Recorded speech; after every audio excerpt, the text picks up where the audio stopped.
జై తెలంగాణ. ఇవాళ కుత్బుల్లాపూర్ నియోజకవర్గంలో అహ్మద్ లామ్రా గారి జాయినింగ్ కోసం ఇక్కడికి రావడం జరిగింది.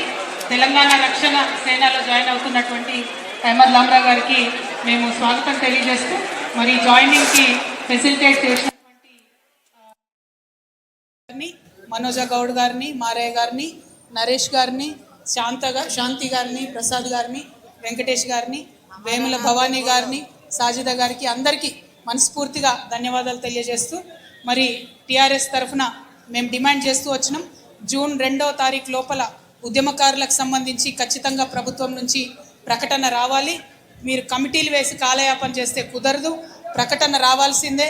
2వ తారీఖు నాడు ముఖ్యమంత్రి గారు జెండా ఎగరేసినప్పుడు గోల్కొండ కిలా మీద 250 గజాలు ఎక్కడ ఇస్తున్నారు, ఎట్లా ఇస్తున్నారు స్పష్టత ఇవ్వాల్సిందే.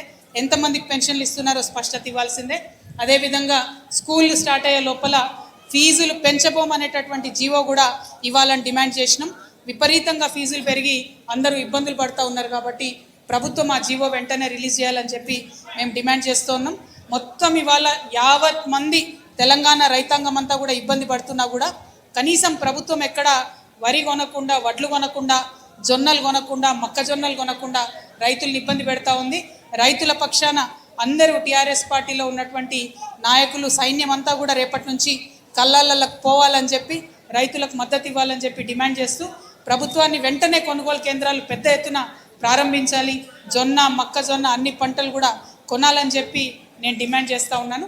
మరి ఇంత పెద్ద ఎత్తున ఈ సభకు హాజరైనటువంటి కుత్బుల్లాపూర్ నియోజకవర్గ ప్రజలకు విజ్ఞప్తి చేస్తున్నా, మొదటి తెలంగాణ రక్షణ సేన జెండా మీ దగ్గరే ఎగిరింది. మరి కుత్బుల్లాపూర్ని శుభసూచకంగా భావించి మేము మొదటి కార్యక్రమానికి ఇక్కడికే వచ్చినాం.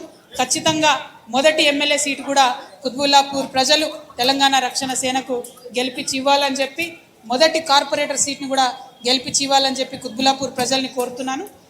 ఎట్లా అయితే మిమ్మల్ని గెలిపించమని అడుగుతున్నానో అంతకన్నా ఎక్కువగా కుత్బుల్లాపూర్ ప్రజలకు సేవ చేస్తామని కూడా మేము మాట ఇస్తూ ఉన్నాము.